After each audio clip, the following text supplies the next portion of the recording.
Bonjour, bonjour. J'espère que vous allez bien, que je vous trouve en forme et, euh, et que surtout vous avez commencé votre journée avec de belles intentions pour vous-même. Alors aujourd'hui, je vous invite de nouveau dans mon cerveau. Depuis quelques temps, ma fille aime bien écouter les histoires de Jean de La Fontaine où, on le sait, il y a toujours une petite morale à la fin de l'histoire. Et en fait, donc, de par mon cerveau, à force de... Enfin, quand j'ai entendu cette histoire, que je ne sais pas si je la connaissais depuis que j'étais petite, en tout cas je l'ai redécouverte avec ma fille. Et de par mon point de vue, du coup, la morale n'est pas là où on veut la croire, où on a l'habitude en fait de la voir, cette morale-là. Je ne sais pas si vous la connaissez ou pas, mais dans l'histoire, donc, on parle d'un renard futé et égoïste. Donc déjà, on étiquette le renard. Pour peut-être des actions qui ont été faites, qui ont été interprétées par les personnes comme quelque chose de rusé, d'égoïste.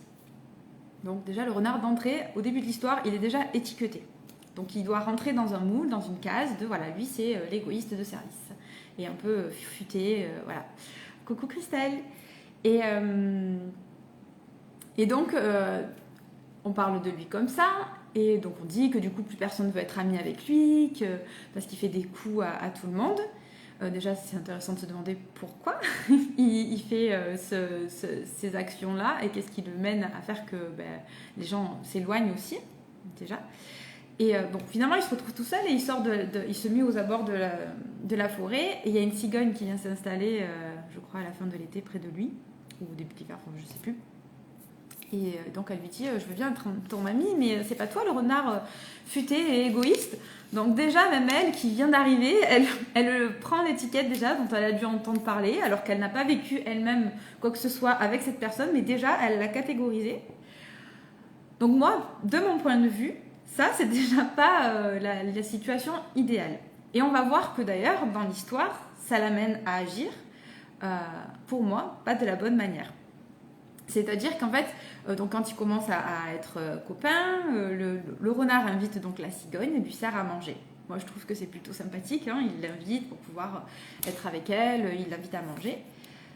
Et le renard, c'est un renard, donc il ne sait pas comment elle mange la cigogne. Donc lui, il lui sert son repas comme lui-même mange son repas.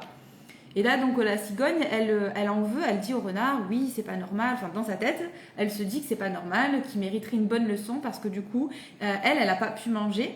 Mais il lui dit, ah, mais tu n'aimes pas mon repas, tu ne manges pas. À ce moment-là, si la cigogne n'est pas avec ses œillères en mode, il est égoïste, elle aurait vu qu'il lui a posé la question. Et plutôt que de rester dans ses ressentiments, dans son filtre à elle, finalement, elle aurait pu lui dire effectivement, je ne peux pas manger ton repas parce qu'avec mon bec, je n'arrive pas à l'attraper. Mais elle, non. Qu'est-ce qu'elle se dit? Elle se dit il mérite une bonne leçon. Il va falloir que je lui montre ce qui m'a fait vivre. Alors qu'il lui a posé la question. Et en sortant de ce filtre-là, elle aurait simplement pu communiquer avec bienveillance en lui disant écoute, non voilà, comme je viens de dire, je suis un peu gênée parce que je ne peux pas manger. Peut-être qu'il aurait essayé de chercher, il aurait été égoïste, il aurait dit ah bah ok, bah tant pis pour toi, parce que là en gros c'est ce qu'ils disent dans l'histoire, alors qu'elle ne lui a pas répondu. Donc il peut pas savoir. Il se dit que peut-être elle n'aime pas ça, ou peut-être qu'elle n'a pas faim. Et donc elle est dans cette démarche de vouloir punir finalement le... Quand tu reprends les contes pour enfants, souvent ils ne sont pas du tout adaptés. Ah oui, alors ça, oui, encore plus. On est d'accord, dans tout plein d'histoires, les contes Grimm en plus, ils sont vraiment très dark, je trouve. Mais bon. Mais en plus, je trouve vraiment que là, pour le coup, il y a une belle morale. On dit dans les fables de La Fontaine, il y a toujours une belle morale. Mais pour moi, là, la morale, elle n'est pas là où on veut la voir. Donc la morale, on pense que c'est parce que le renard a cessé d'être égoïste parce qu'elle lui a donné une bonne leçon. Mais en vrai, là, pour moi, la morale, c'est d'apprendre à communiquer les choses tout de suite. Ne pas attendre de faire envenimer des situations, finalement, des choses qui sont très difficiles. Parce que dans notre société, on est habitué justement à être puni, à avoir de bonnes leçons, à vivre des leçons, des punitions de la part d'autres personnes pour comprendre les choses. Alors qu'on peut le faire en communiquant. Et pour moi, ça vient vraiment valider ça. C'est-à-dire que là, elle est vraiment dans sa croyance Et donc, ça fait que mettre... oui, alors oui, il a appris par expérience parce qu'elle lui a fait vivre une expérience où lui-même s'est retrouvé dans sa position à elle. Mais elle aurait pu très bien juste lui dire aussi, sans lui faire traverser. Après, tout dépend, bien sûr, la circonstance. Mais moi, ce qui me dérange, en fait, c'est vraiment cette idée de...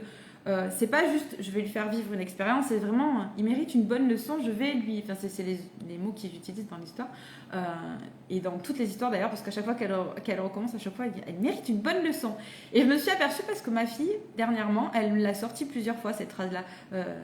Il mérite une bonne leçon. Mais non, en fait, on peut apprendre, oui, mais pas là, parce que de cette manière-là, en fait, ça sonne vraiment comme une punition. Ah, tu vas voir ce que tu vas voir, en gros, c'est ça. Et là, dans l'histoire, c'était ça, quoi. Le pauvre petit renard, voilà, ok, peut-être qu'il a fait des choses égoïstes à d'autres personnes, peut-être qu'il leur a fait de sales tours, peut-être. Mais là, il n'a rien fait à cette cigogne. Et elle, tout de suite, elle le prend en grippe en mode, oh là là, il faut que c'est terrible, il faut lui apprendre quelque chose. Et donc, au final, je trouve que la morale, elle est plutôt là, dans le sens de ne pas se fier à ce que les autres disent d'une personne, et communiquer, nous, ce qu'on ressent par rapport à cette situation. Alors oui, bien sûr, les enfants, et je le dis moi-même, que c'est intéressant de leur faire vivre les expériences pour qu'ils comprennent les raisons. Mais c'est pas en mode, tu vas le faire comme ça une fois, ah ben voilà, hein, c'est bien fait pour toi, je te l'avais dit. C'est pas dans cette optique-là. Donc je trouve que c'est la manière dont on tourne et l'intention qu'il y a derrière, parce que là, clairement, c'était en mode punition. Ah oui, il m'a fait ça, ah ben voilà. Alors qu'il vient poser la question. Donc voilà, je voulais juste vous partager ça parce que je trouve que c'est vraiment intéressant, quel que soit. Donc là, j'ai pris cet exemple-là, mais dans les autres fables, il y a toujours aussi la même manière de pouvoir interpréter finalement différents points de vue, finalement. C'est comme l'histoire du 6 et du 9. La personne qui est en face qui voit un 6 et l'autre il dit ben moi je vois un 9. Ben non, c'est un 6, non, c'est un 9. Non, mais il n'y a personne en fait qui a raison, il y a plusieurs vérités. Et là, même dans la fable, effectivement, il y a plusieurs vérités, il y a plusieurs morales dans les deux sens, effectivement, de s'intéresser aux autres, d'essayer de voir qu'ils se sentent bien, tout ça. Mais il y a aussi l'autre vérité qui est de communiquer ce qu'on ressent et de sortir aussi des filtres, des étiquettes que les autres collent, quand même nous. Parce que là, pour le coup, même elle n'avait pas vécu cette expérience-là et elle s'est juste attachée à ce qu'on lui avait raconté du renard. Voilà.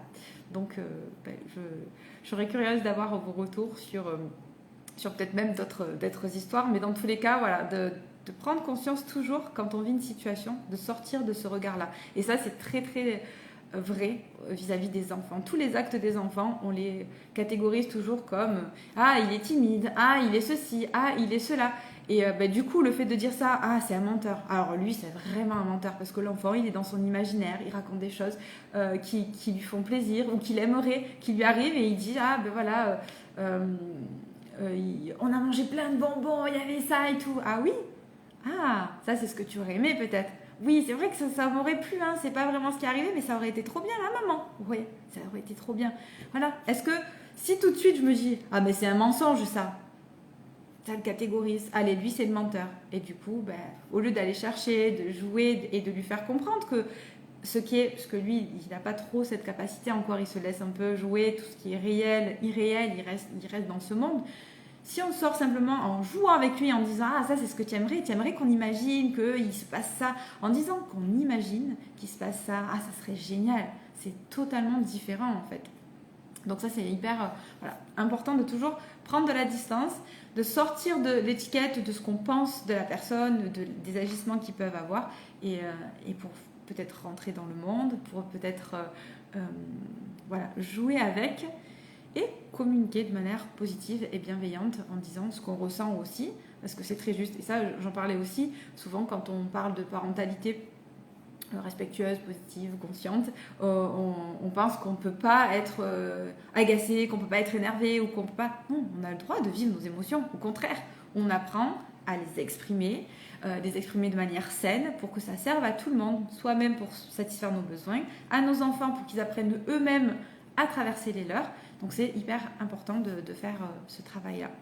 Voilà, finalement d'éveiller sa conscience, d'éveiller notre observation dans le moins de jugement et d'a priori possible. Et ça rejoint ce dont je vous parlais il y a quelques jours aussi, de la phénoménologie qui est finalement comme un art de regarder les choses avec un nouveau regard. Voilà, un enfant qui est en train de raconter une histoire, c'est un enfant qui est en train de raconter une histoire. Ça, c'est pas un menteur. Il ne ment pas délibérément sauf s'il est habitué finalement à être puni ou qu'on va le menacer, que ça crée un stress énorme sur lui en fait, sur son cerveau, et que du coup, pour éviter cette douleur qu'il va vivre, eh ben, c'est un moyen de protection en fait. Donc, si les enfants racontent des histoires parce que ça leur fait plaisir d'y croire, de se plonger dans cet univers, c'est génial. Mais s'ils le font là en mode pour se protéger, pour éviter une punition, encore une fois, sortir du regard de c'est pour nous manipuler, mais plutôt se dire c'est qu'il a peur de quelque chose. Comment je peux aider mon enfant? Plutôt que dire c'est un menteur, il ment toujours, il est fouine, il est rusé, il veut chercher à contourner. Oui, mais pourquoi il cherche à contourner? Parce qu'il y a déjà finalement un comportement face à lui qui n'est pas non plus adapté et qui lui fait un stress qui le pousse à agir de telle manière. Parce que quand l'enfant il a confiance, qu'il se sent en sécurité, il n'a pas de raison de mentir pour camoufler quelque chose. Il le fait parce qu'il sait que la personne en face attend un comportement qu'il n'a pas fait alors qu'il aurait aimé le faire. Par exemple, si on lui dit est-ce que tu t'es lavé les mains en rentrant, il a oublié. Stress. Pourquoi ah oui, mais il fallait que je le fasse, je ne l'ai pas fait. Oui, je l'ai fait. Voilà, pour éviter en fait d'avoir une réprimande ou quelque chose en retour. Donc c'est intéressant de toujours se poser la question pourquoi en fait il y a ce que nous on qualifie comme un mensonge. Pourquoi il raconte son histoire à sa manière, comme ça lui aurait plu que ça se passe.